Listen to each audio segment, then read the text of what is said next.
Warning, I swear a lot. Welcome back, it's your boy, Mr. Skinny Dick. Mr. Pencil P and Mr. Skinny Dick.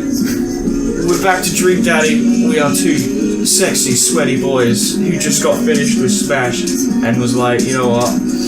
That's what the boys like. Yes, we need to respond to the message, because that was the cliffhanger we left up on. That was true. Hi, Liam. Oh no, it's your voice. Dad Manda.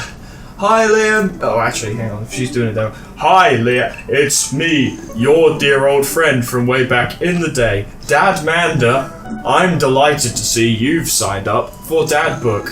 I thought that was coming up with options.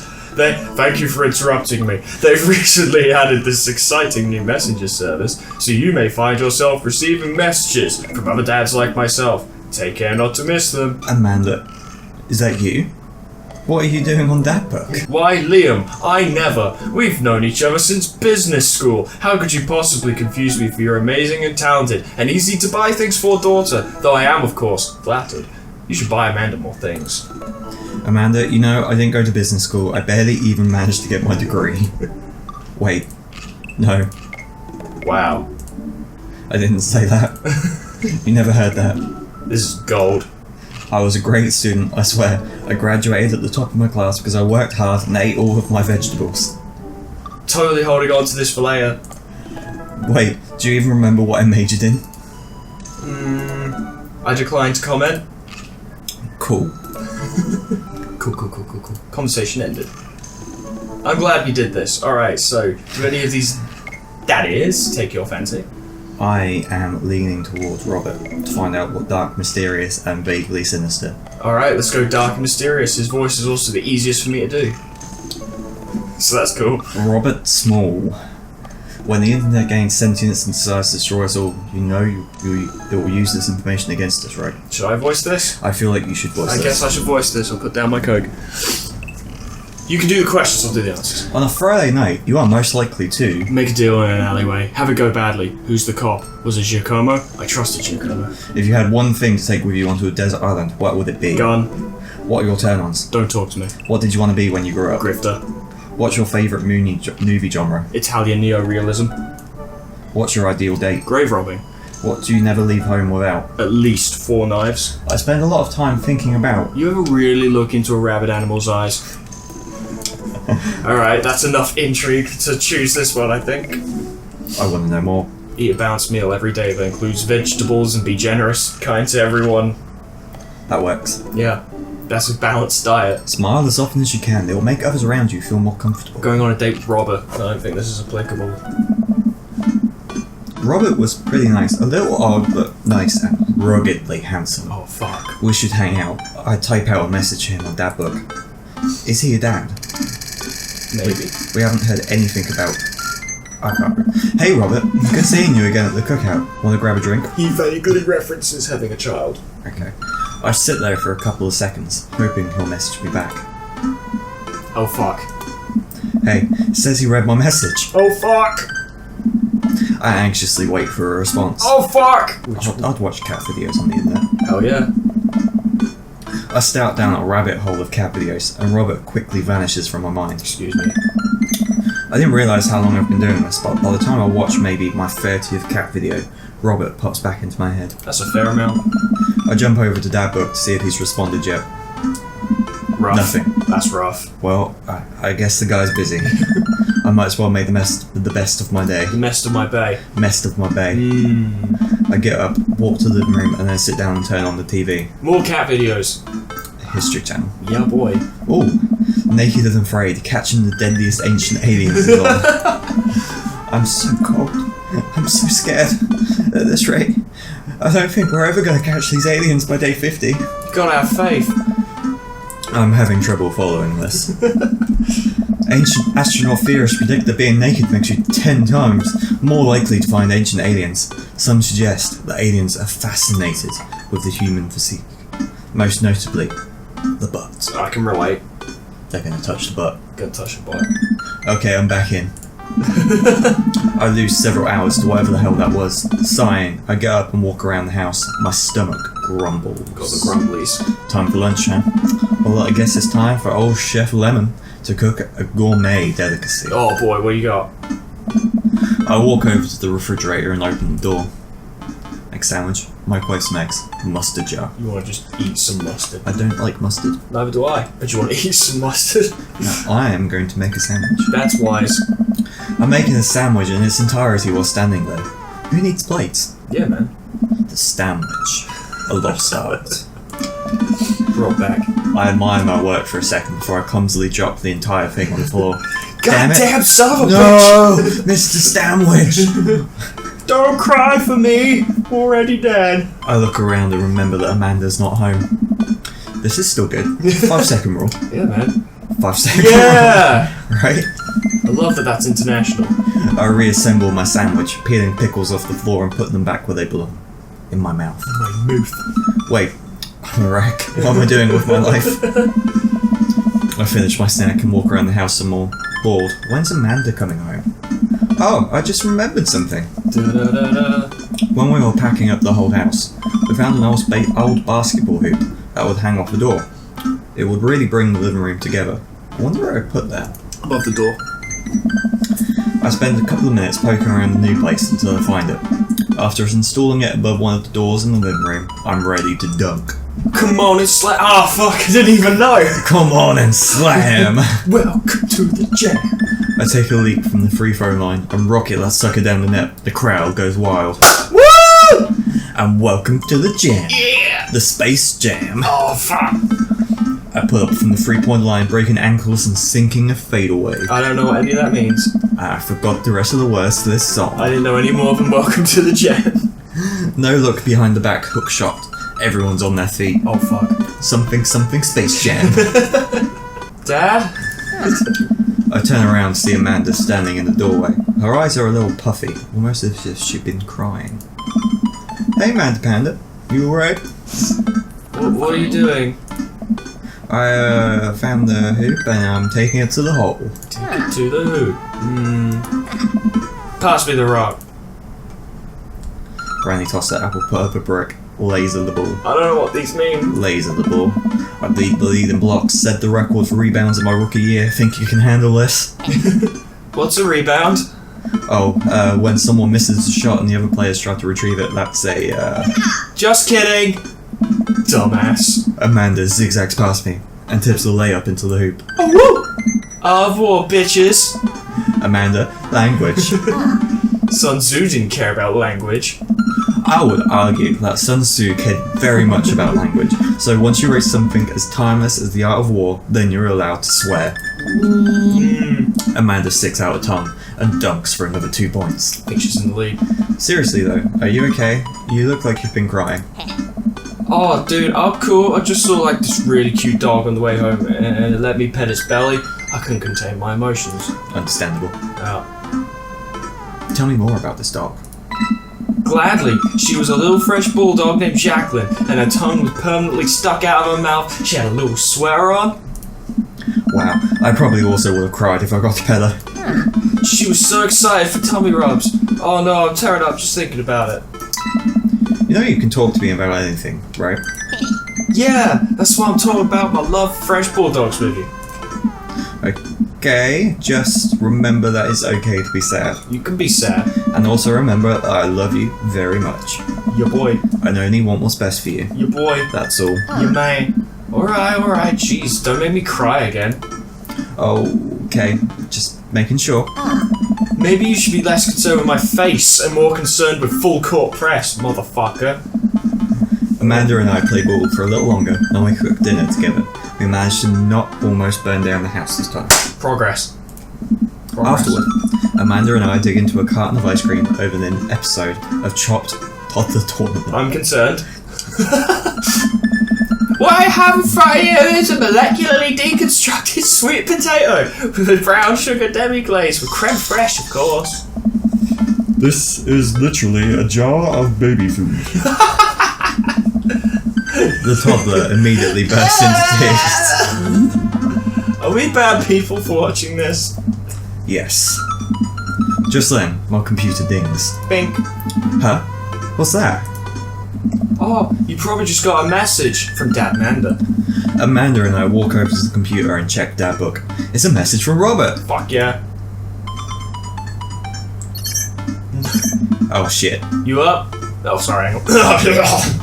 You up? What are you doing? What does that mean? Fuck. What you doing? What am I doing? What are you doing? You're just chilling. I type back, just chilling. Amanda deletes the G and hits send. It'll make you look cooler. A couple moments pass by, and another message pops up. No message. Yeah. Wanna grab a drink? Hey, that means he wants to hang out. I knew that. Maybe butt stuff. I know what that means, Amanda. But it's kinda late. Come on, Pops, live a little. I am living with ice cream and traumatized toddlers. Yeah. Well, it's your life, but I think you'd have a lot of fun tonight. You are trying to get to know neighbours better, right? Yeah. Yeah. No, bro, to the gym. Fine. There we go. I type back a message to Robert asking him for details, and he tells me to meet in the gym in Kim's. Kim and Jim's. Well, don't wait up for me. I'm about to get fucked. Some serious butt stuff. I never do. I throw on a nice jacket and run out the door. Over your suit. It's only a short walk to Jim and Kim's, and it's a beautiful night. Everyone knows that both boys and girls love a nice jacket. I walk into the bar and see a usual crowd of barflies drinking beer and watching sports. I spot Robert at the back of the bar and wave hi as I walk over. What's up, long time and handsome? Hey man, how's it going? Hey, buddy. Oh, hi there, Skipper. You've got Mary down. Robert and Mary are here. Ruh-oh. Oh, right. I brought Mary along. Figured we needed a drinking buddy. Yeah. Man, I was excited to get to know Robert a little better. Now I have to deal with this weird married lady making passes at me. That's not guys, you know. Just having a drink. Yeah, speaking of which, I think it's time for the first round. What are you having? What are you feeling? I'm gonna have to... What are you feeling at 10 to 2 in the afternoon? I'm feeling like I've got to impress Robert. I think you're right. A dad after my own heart, huh? Robert orders 3 shots of Look whiskey at all those eggplants! and passes them between us. Well, this wasn't how I expected my night to be going. Some serious dick. Here's the bad descendants of relaxed moral values, fellas. What have I gotten myself into? The guy's gonna double turn me later. We all knocked back the shots. I almost choke on the whiskey as it burns down my throat. Burning. Holy hell, that was a kick. I look over at Robert and Mary, who seem like old pros at this. Shocking. Robert grabs his jacket and throws it on. Oh. Scared marching. We already had a drink. What? What? The night's young, Chief. Come on, we're bar hopping. Oh, alright. Yeah? Yeah. We leave the bar and start walking down the street. I still don't know this area of town very well, so I just follow Robert. So where are we headed? Hey. Irish I were drinking. It's an Irish pub. You don't say. Really? A good pun is the whiskey to my heart. Nice. I don't laugh for here and there. Try harder. Ouch. Am I going to be the butt of the joke all night? Jesus, Mary, put your fangs away for a second. We walk into the Irish show we're drinking. The Irish show we're drinking? Are you really sure you were drinking? The bar is pretty much the same as Jim and Kim's, except for the old-timey Irish memorabilia on the wall. Hi, I'm Neil. Next round, what are you having? Whiskey hasn't failed me yet. Let's do it. Oh, Just a little more excited for that one. Robert orders 3 more glasses of whiskey and we post up in the garish green booth. Mary slides in and slides up next to Robert, which makes me breathe a sigh of relief. Let's sip this one, why don't we? Let's do this now. Mary immediately downs her shot in one gulp and burps loudly. Oh, I think I see a little bit of vomit trickle down her chin. pretty sure. Hey. That'll put hair on your chest. You truly are the paragon of grace and beauty. Mary grabs my drink and sips on it. Hey. Hey! What are you doing? Bed there, got looking around, will ya? Hey.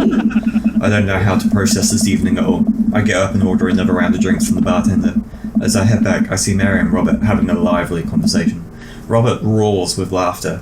I don't think I've ever seen this guy smile, let alone laugh. That's crazy. I take a seat across the booth from them and pass out the drinks.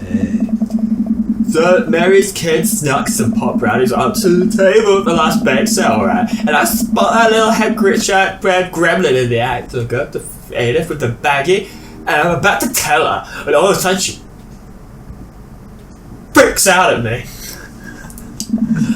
You're burning the backside, she says. I should have been PTA pregnant. Yeah. Your roots are bad, blah blah blah. So what did you do? I told her to have a brownie and everything's gonna be fine. They both erupt in laughter. Ah! I politely follow along the story. You're third wheeling like fuck. She ate 3. More laughter. Okay, that was actually pretty funny. Hey. She called the cops and told them that time had stopped. Mary looks directly at me. Do you smoke weed? What? You know, the devil's lettuce. I have 2 big fat bloods in my purse right now. Want blood? I am being peer pressured. You with the feds. You the feds. I worked hard for what I have, and no 2-bit corner boy is going to drop the dime on me. So you take what you're pushing somewhere else, and I'll keep running my business the way I want to run. What? Remember, you came with the king. You best not miss. Cheers, kid. Dial it back. Robert giggles helplessly. Nice. I'm just kidding, cowboy. Lay off the kid, Mary. He might not be used to your brand of humor. Hey. Fire. We sit around and sip our drinks, people watching and cracking jokes. After a little bit of time, I begin to warm up to Mary. Her jokes become much funnier and much less scary. Yes. But it seems like she's not going anywhere anytime soon. I should spend some time alone with Robert, my boy. Your I boy. wonder if I can get to leave somehow. Ooh, these are all. I feel like could you get the next round is the nicest. I feel like the Joseph I'm one is a bad idea. Joseph one's a bad idea. Lots of eligible bachelors around here. That could be a bad idea as well. So I'm going to go, could you get the next round? Because I'm starting to warm to her as well. And I don't want her to bugger off because I like your voice. Yeah, it's hard. You try to ditch me, pal? I know. Because if you're trying to ditch me, you can just tell me it's Ram. I just... No, it's fine. Live lots a long time with a new best buddy. Pop that. Read it loud and clear. The wingman breaks formation to do that practice. This is way too articulate for my voice. It's weird. Now, just will. Excuse me. Mary needs to stick her teeth into a helpless boy. She should be with Damien. I think so. Go with God. Nice seeing you. This is nerds. She's unwarming to her so, So hard am right I. now. Because I never really talked to her during my playthrough, so I didn't get a lot of this. Mary gets up and saunters over to a younger looking guy at the bar. Mama likes her salami! She grows on you. Like a tumour. Yep. Does she, though? I feel like she kind of delights in making men suffer. Well, she does. But what about her and Joseph? What about him? You know, they're married, and she definitely tried to get in my pants the other night, and I gestured to her across the bar where she's making goo eyes at that young guy from before. He looks like he's being held hostage. Help! Someone help! Oh, that's just a thing she does. She's harmless. Tell that to the boy she's hanging off of. Poor kid, looks like he's seen a war. He has.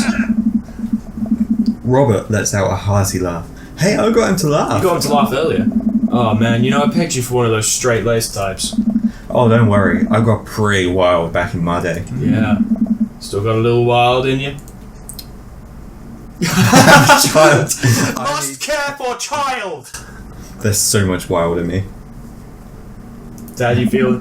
I get so wild. I've got a whole safari in here. Just really wild all the time. Nice. Uh-huh. Oh, damn it. I made the wrong choice. Dame. Robert orders a couple more rounds of shops. Shops. I gulp. What am I getting myself into? Some good shit. Think you can go shop for shop? The answer is almost definitely no. There's only one way to look cool here. I grab the shot closest to me and down it. Robert looks impressed. He takes his shot and knocks it back. That's one. So, what do I even talk about? He's so cool, and he probably hates small talk. So how are things? I hate small talk. Okay. Too many people, and this isn't necessarily you, but too many people think that they have to fill the dead air with noise. Personally, I think they're afraid of the silence, or they're afraid of what the other person is going to think of the silence. If you want some unsolicited advice, just learn to be comfortable with silence. Nothing wrong with two people sitting in silence and drinking whiskey. Oh, alright. That sounds like a big hint for future dates. Robert and I sit in silence and drink whiskey. I take in the rest of the bar. Patrons laughing, playing darts, spilling beer. Mary giving the hard sell to that young man. The young man pretending he got a phone call from one of his friends. Huh. Maybe silence is nice sometimes. So, you ever kill a man? I choke on my drink. Excuse me. Here is something you can't understand. How I can just kill a man. Sorry. Watch the life drain from someone's eyes. It's not just their life, it's their hopes and dreams draining away. Every memory and experience they've ever had, gone. No. Great, me neither. Robert knocks back his shot and motions for me to do the same. I reciprocate. Remember, he's always carrying at least 4 knives. I'm just messing with you, relax. I laugh nervously. Please don't kill me. I reversed to stab him. Where am I? I laugh nervously. Again. Please don't kill me. I have a child. I need to get home to my child. You'll never see it coming. We sip more whiskey and people watch some more. Mary has her sights set on another man after the other one excused himself to the bathroom, and I assume crawled out the window. Seems likely. Gosh, this whiskey's hitting me hard. Your boy. Gosh, this whiskey's hitting me hard. You betcha. Robert gets up out of the booth, shouldering his jacket. Let's roll! Sorry, whiskey. Inside voices. Let's roll. Wait, what about Mary? Brother, Mary's gonna be just fine. I look over at Mary, who's lying on the bar in front of some poor sap. She's singing happy birthday to him, while he insists that it's not his birthday. Happy birthday, Mr. President. We make our way out of the bar and back onto the street. I'm trying my hardest not to stumble, but man, that sidewalk is coming right at me. I hope Robert doesn't notice me tripping over my own feet like this is the first time I've ever been drunk. Where to? You'll see. Oh god. I follow Robert through street lamps spotlights until we eventually arrive at the rundown strip mall. There's a beauty salon, sex shop, computer repair store that looks like it's been closed for 10 years. And finally, a liquor store. Your boy. Wait here. I'll be right back. After a minute, Robert returns with 2 wine bottles in brown paper bags. He hands one to me. Oh, this could only be more ghetto if it was fucking special brew. Cheers. He sits on the curb and drinks. He motions for me to do the same. This is really not where I expected the night to go. I take a sip. White Zinfandel? Oh man, it's all about rosé. What? Nothing. I just wasn't expecting. It is delicious, fruity, and refreshing. Don't judge me. I started to say something. Think of his lecture about valuing silence earlier, and stop. I sit on my wine and watch cars drive by. Let's throw rocks at shit. What? Robert suddenly hits a stop sign. The ding echoes throughout the empty parking lot. Ding. That felt good. He presses a stone into my free hand. Now you try. I don't know. With feeling. I look at the rock in my hand and look at the stop sign. Back at the rock, back at the stop sign. I know what has to be done. I've got a problem with him for it. I got a problem with it. I got a problem with authority! Yeah! I hurl the rock at the sign. It sails over the stop sign right into the window of a parked car, leaving a crack. Dude, run! I leap up and dart to the nearest alley.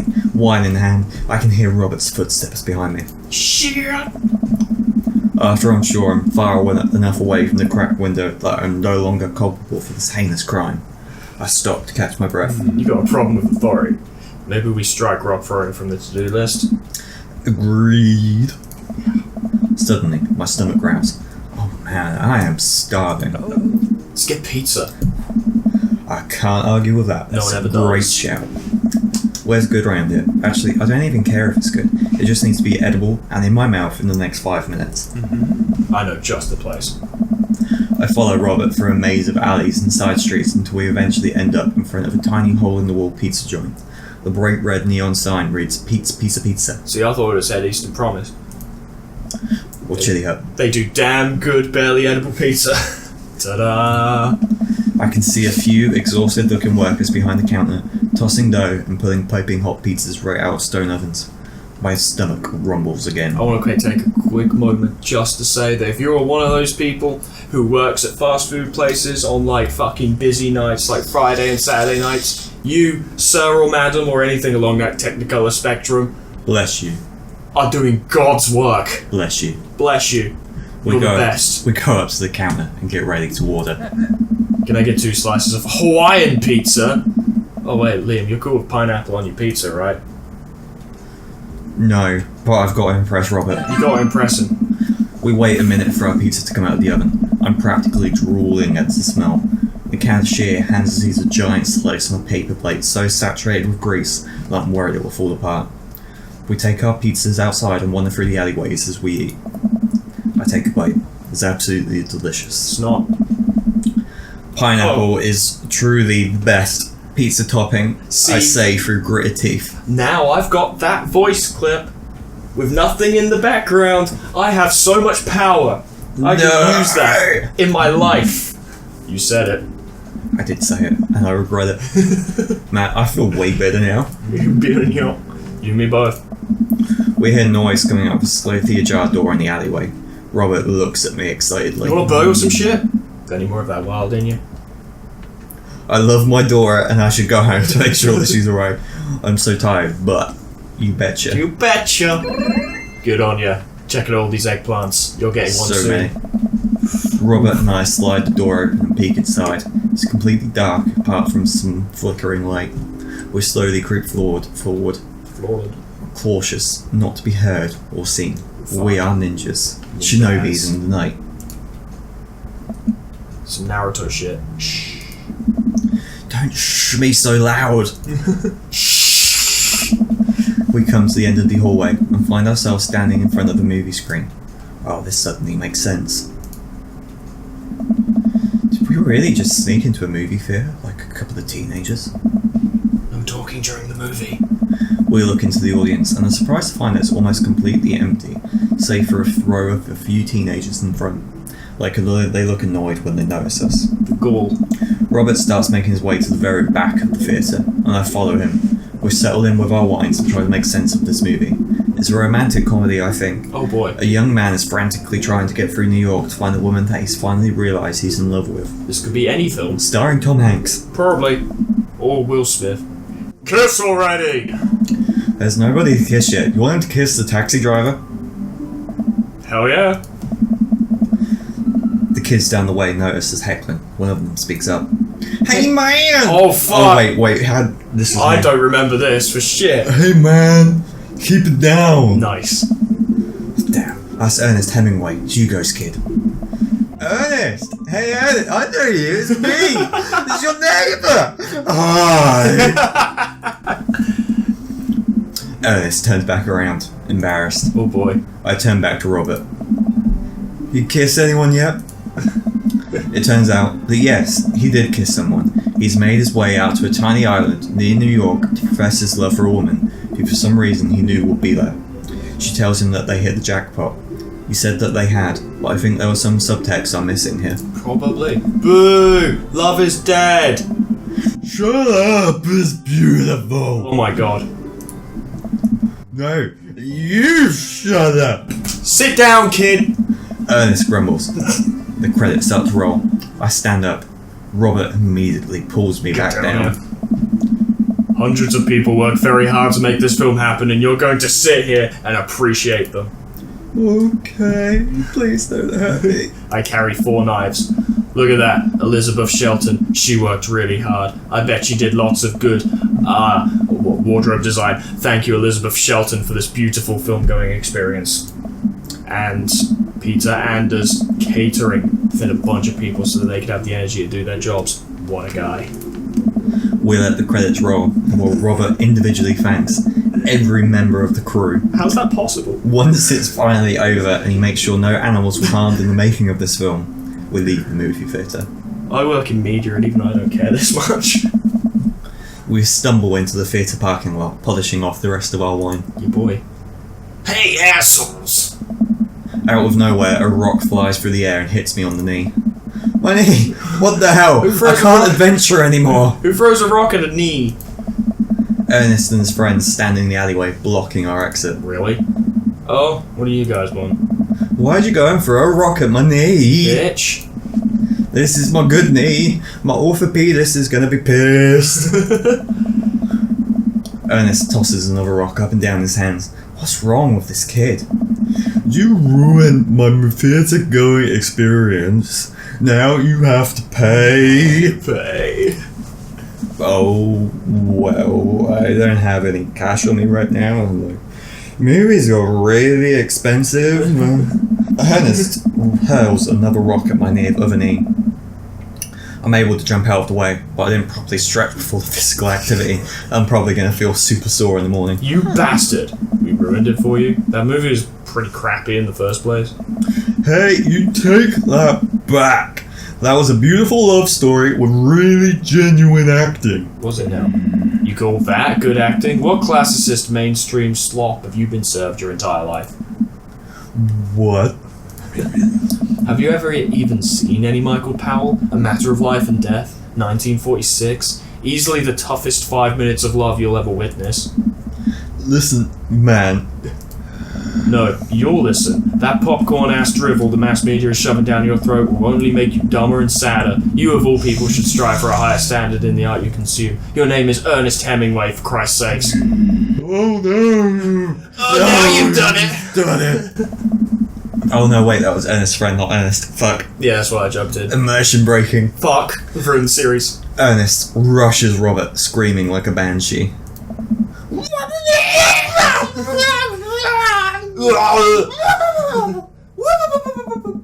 I dive between Ernest and Robin, trying to stop the kid. He lunges forward, kicking me as hard as he can in the knee. What is it with you in the knee? Fuck my knee. Robert gets in between Ernest and myself. As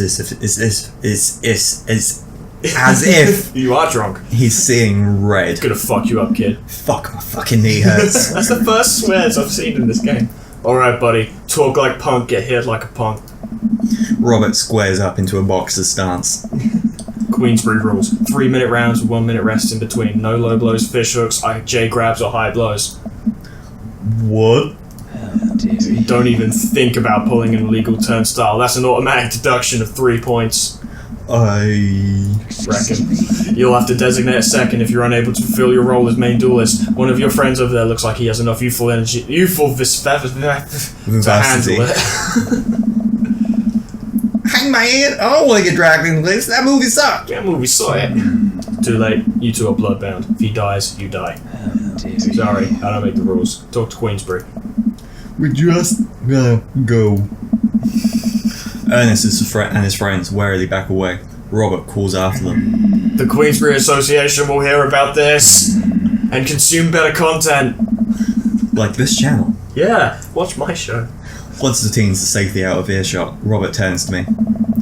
Were you able to actually fight that kid? Are you about to? Are you kidding me? I've never hurt a child. That'd be despicable. You throw the rules at them, though. They always bolt. Nobody wants a Queensbury-sanctioned throwdown. But full disclosure, I made half of that up. Wow. See, you don't even have to know the rules. You just make them up. Come on, let's get out of it. I like Robert. Robert's He's pretty cool. pretty cool. Robert and I cool down a bit as we walk back to the neighbourhood. I'm so sorry. I get really into the art of filmmaking when I drink, specifically. It's okay, I think it's cool how much you like movies. To be honest, I don't know a lot about them myself. Buddy, I got so much to show you. You ever see any Sam Fuller? I haven't. Neither have I. Fuller is cash. Cash money. Thanks for defending my honour. Thanks for the dinner and the movie. Thanks for the adventure. Yeah. Adventure is all I got, buddy.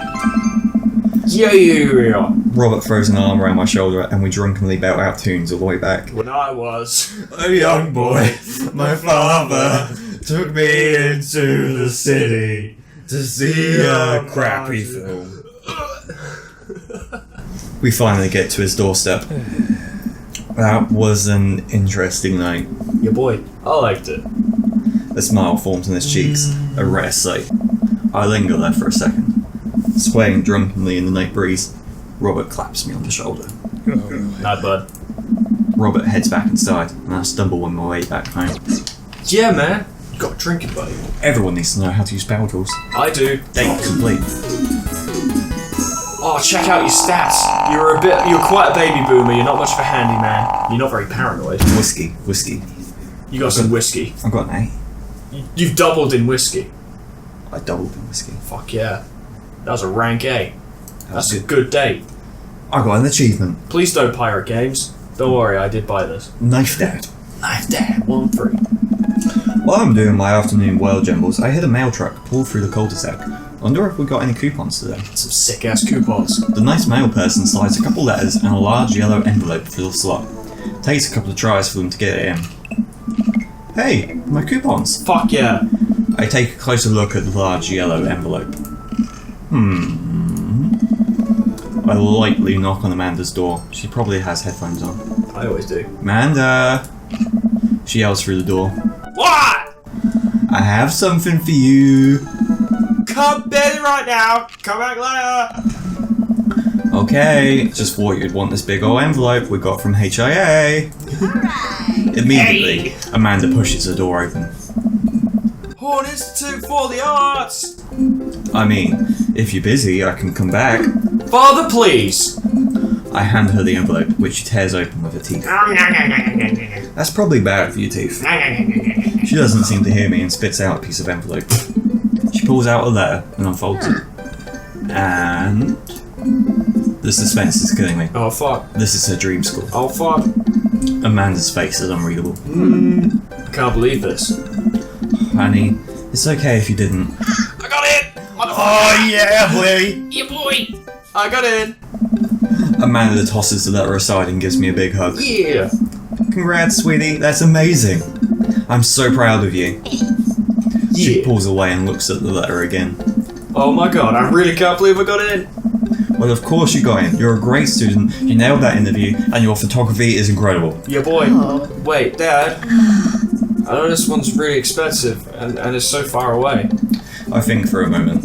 HIA was one of the more expensive schools that Amanda applied to, but I know she had her heart set on it for the longest time. It'll be tough, but we're gonna make it work. Yeah. For you, Amanda Pendant. She's the best. Really? Of course. Amanda hugs me again. Thanks, Dad. Okay, sweetie, we're celebrating tonight. Dinner, your choice, wherever you want. Wherever? Amanda and I walk along the bayside, tearing into our foil-wrapped burritos from a nearby food truck. Yeah. You could have chosen anywhere in Maple Bay. Cost was not a determining factor. Please, Dad, you know I'm a simple gal. Just give me a burrito with a view. I can't say I'm mad. Amanda and I sit on a patch of grass and watch ships sail lazily through the bay. And the dorms are right near a bunch of cafes, and there are all these galleries nearby, and there's a discount if you bring your student ID, and... Amanda, slow down. You're gonna choke on your burrito. Impossible. We don't waste burritos in this household. I know. I'm just excited. Did I mention that students get their own studio space once they're seniors? And we get all the professional photo editing software for free? That's fucking mint. I could go for that. It's nice to see Amanda so enthusiastic about HIA, but I wish she wouldn't do it in between bright bites of her burrito. That was a hard sentence for some reason. Weirdly, yeah. I thought I taught her to chew with her mouth closed. I wonder who my roommate's gonna be. You take a survey online, and they match you with someone who I bet we're gonna be best friends. See, when I fuck up a sentence, I've learned to own it. Craig and I were... a good roommate can be a lifelong friend. That's right, own it. But don't even get me started on bad roommates. Oh no. I'm just kidding, bad roommate. Our only other roommate was a puppy that Craig brought home one night. We spent a semester fabricating a story about our new foreign exchange student who had a really bad cough that sounded exactly like a dog's bark. That sounds like the best. Cold. Yeah. Ooh, they let you have animals in the dorms if you get a note saying you need one. I bet I could forge one. I think I'd get a rabbit, maybe a snake, or maybe a snake rabbit, or maybe a rabbit snake. Would the snake eat the rabbit though? Oh boy, I think I'll leave all that up to you. I'm shirking responsibility for that one. Yeah. She's so excited, I don't want to disappoint her, but I need to be real for a second. So, you know I had that talk with Mr. Vega. He didn't tell you about the dumpster fire, did he? What? Dumpster fire? No, what? Tell me more about this dumpster fire. Nothing. I don't want to put a damper on the good news, but I need you to knock it out of the park these last few months of school, okay? If you really want to go to Horns, we need that scholarship money. I know you can do it. Okay. Oh, why does it look like she's about to cry?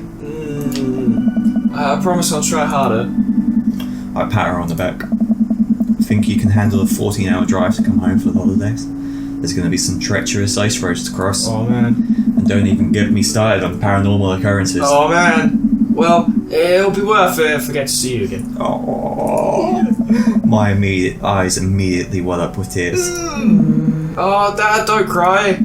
Sorry, I'm just very, very proud of you. You're all grown up now, and you're such a good person. And I hope you know how important you are to me. Dad, stop. You're gonna make me cry too. It's too late. It's happening. Just go with it. Just let it happen. That's all there. I can't get tears in my burrito, Dad. It's gonna make it taste sad. I pull Amanda in for a hug and kiss her on the forehead. Love you, kiddo. Love you too, Pops. This was nice. That's the end of this episode. We'll check in with whatever the fuck DB is. That's that book, my dear. Oh, fuck. It's like when Snapchat sends you fucking snaps and you're like, fuck off, I thought you were a girl. I thought you were someone that wanted to talk to me. I thought you were a dad. I thought you were Robert. Could have been Robert. Oh, it's fucking Brian again. Ugh, Fuck you, Brian. dickhead. But yeah, thank you so much for watching, everyone. Now, I want to point out something real quick before we finish out. That a big part of this game, because it is called Dream Daddy, but what you wouldn't expect is that this game actually makes being a dad nice and fun. Because, like, the conversations with Amanda are great. Yep. She's a genuinely well-written character, and that's a really good detail, because they could have fucked that up really easily. But they didn't. She is the crux of this story that I base all of my dadness on. Yeah, basically, like, you want to be a good dad for Amanda. And that is one of the biggest successes of this game, in my opinion. But we'll see how that turns out next time. Thank you so much for watching, guys. Thank you, Lemon, for being the daddiest dad. It's my pleasure. The most adventurous dad. I can go on an adventure. Because I love my daughter and I want to grow up and look after her. I hope your knee recovers.